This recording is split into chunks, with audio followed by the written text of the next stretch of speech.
Bien, continuando con otro episodio de la serie Opinión de un laico para el canal del Ministerio Abrazando Nuestra Fe.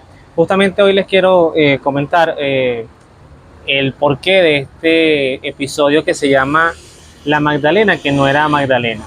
Y todo nació inicialmente en una misa que, bueno, asisto con mi familia, y al sacerdote ese día le toca leer y luego reflexionar el Evangelio según San Lucas, este que está en el capítulo número 7, versículo 36, que se llama El fariseo y la mujer pecadora.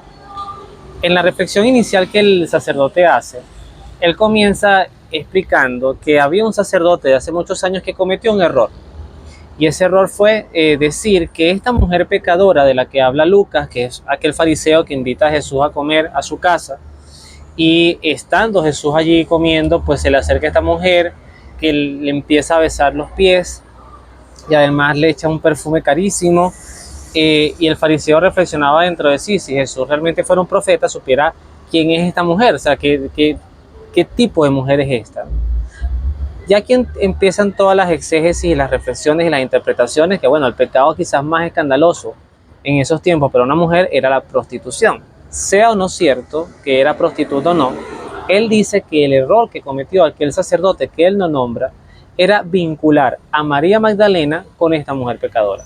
Y efectivamente María Magdalena es una santa, apóstol de Jesús, que además fue de las poquísimas. Tuvo María, Juan y ella a los pies de la cruz.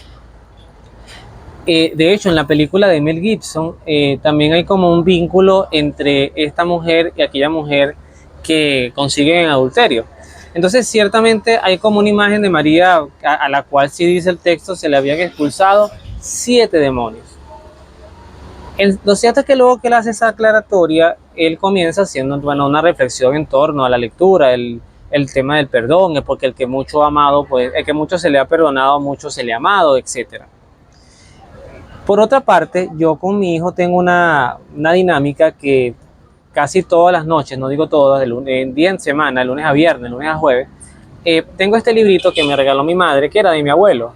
Este librito se llama La Historia Bíblica, ¿ok? Compendio de la Historia Bíblica, de el padre Basilio de Guernica. En este libro, que es muy interesante, él comienza desde el Génesis, pero además te puede terminar con el cisma de Lutero, o sea, pasa por los evangelios, pero es la historia de la iglesia, más allá de la historia de la Biblia, es la historia de la iglesia y fundamentada, no lo dudo, por muchísimos escritos de doctores, padres de la iglesia, de personas que realmente acompañaron pues todo este proceso que además ha formado por miles de años o por siglos, que ya incluyen miles de años, incluiría pues la sumatoria de 10 siglos, 1000 años, todo lo que ha sido la tradición en torno a la enseñanza de la fe. Cuando me toca, pero es que fue algo coincidente, casi que el domingo y el miércoles de esa semana, por decirles un día, pero fue en esta semana, me toca a mi hijo hacerle la reflexión de esta lectura, y era la Magdalena penitente. Entonces el texto comienza que Jesús había sido invitado por un fariseo llamado Simón a comer en la casa con sus discípulos. Y en eso entró a la sala María Magdalena. El texto de la traducción de la Biblia latinoamericana nunca nombra a María Magdalena. Habla de una mujer pecadora, ¿ok? Pero en este libro, sin duda, por supuesto, cualquiera que me escuche dirá: Luis, lo que prela es la Biblia.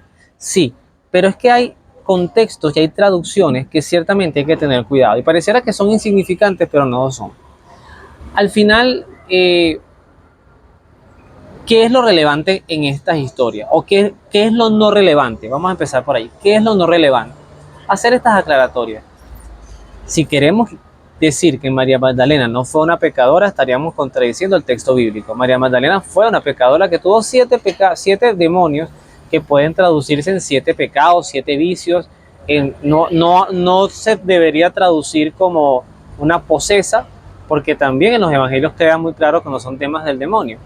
Pero yo sí creo, bueno, son temas de posesiones diabólicas, perdón, pero sí creo que hay que tener mucho cuidado, y esto es una recomendación humilde que hago desde todas las cosas que yo también recibo recomendaciones, y uno tiene que aprender a oír y a mejorar en esto que tratamos de hacer, que es evangelizar a través de los medios, de las redes.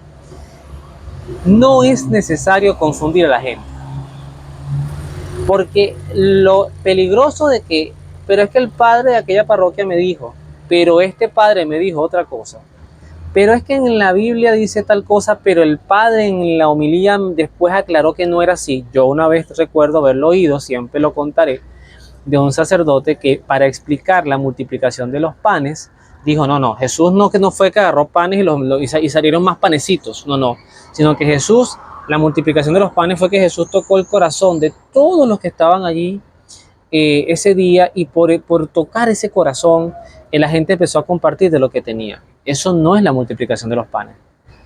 El Papa Benedicto XVI, ya fallecido, Dios lo tenga en su gloria, el Papa Benedicto XVI decía que quitarle a Dios lo sobrenatural o el poder sobrenatural es quitarle a él el señorío sobre todo lo creado. Jesucristo puede caminar sobre el cielo y puede caminar sobre las aguas, pudo resucitar muertos. Entonces, hay aclaratorias que en vez de mejorar, confunden. Porque entonces, además no son el centro del debate. Yo pienso que una homilía no es un salón de clases donde la gente va en cierta forma a aprender catequesis o exégesis bíblica. Las homilías son tal cual como lo hacía Jesús, enseñanzas para la vida. Por ejemplo, de ese texto, ¿qué es lo más rico? Lo más rico que podemos rescatar de ese texto, además de cuando Jesús perdona los pecados, es la historia que él cuenta del prestamista que tenía dos deudores, uno le debía 500 monedas, otro le debía 50. A ambos decidió perdonarle la deuda. Entonces él dice, ¿cuál de los dos querrá más? Y Simón contesta, el fariseo, bueno, aquel al que se le perdonó más. Entonces Jesús le dice, has juzgado bien. Has juzgado bien. Y volviéndose a la mujer le dijo, ¿ves a esta mujer? Entonces él le dice, cuando entré a tu casa no me lavaste los pies, ni me rociaste con perfume, ella no ha dejado de hacerlo y ha secado sus lágrimas con su cabello. Entonces él le dice, por eso te digo, que sus pecados que son numerosos, muchos, Jesucristo no los niega, ni los justifica, son muchos sus pecados, les quedan perdonados, por lo mucho que aman y por lo mucho que ha amado. ¿Cuál es la enseñanza? El que ama, el amor limpia pecado. Los actos de caridad limpian pecados. Esa es la enseñanza. No si era María Magdalena, si no era María Magdalena, si a Jesús lo clavaron en las manos, lo clavaron en las muñecas, si Jesucristo realmente resucitó. No sé, que eso es una barbaridad decirla, pero también se escucha gente que dice que la resurrección de Jesús no fue que resucitó, sino que su espíritu, su animosidad, su mensaje revivió en los apóstoles. No, eso son cosas que no debemos decir. O sea, la enseñanza de nuestra fe está centrada en lo que el mismo Jesús quiso dejar como enseñanza. Lo demás es nuestro. Yo he escuchado a un padre decir, y ya con esto cierro, le decía a los seminaristas, a los diáconos y a los futuros sacerdotes, les decía, cuando ustedes lleguen a una iglesia, cuando ustedes se ordenen o empiecen a llevar la misión que tengan, ustedes no van a crear nada nuevo. Ustedes no van a innovar nada en la iglesia. La iglesia ya está todo dado, todo revelado. Su misión es transmitir fielmente el mensaje y eso sí, hacerlo acorde a los tiempos. Por ejemplo, si ahorita los tiempos demandan usar las redes, usen las redes. Si ahorita los tiempos demandan usar micrófonos para que el sonido se escuche mejor, usen micrófonos. Pero no se pongan a inventar teología que no existe, porque además Dios quiso que hubiese un tiempo de los padres de la iglesia. Dios luego quiso que hubiese otro tiempo en el cual participó siglos después Santo Tomás de Aquino y gente donde empezó ya la forma académica de estudiar teología, pero el fundamento de nuestra fe apostólica y los padres de la iglesia, creo que se llama la escolástica, estaba buscando la palabra. Y ese tipo de enseñanzas ya pasó y nosotros nos toca, sí, por supuesto, vivir, hacer emaús, hacer retiros, orar, catequizar, pero no inventar, no confundir.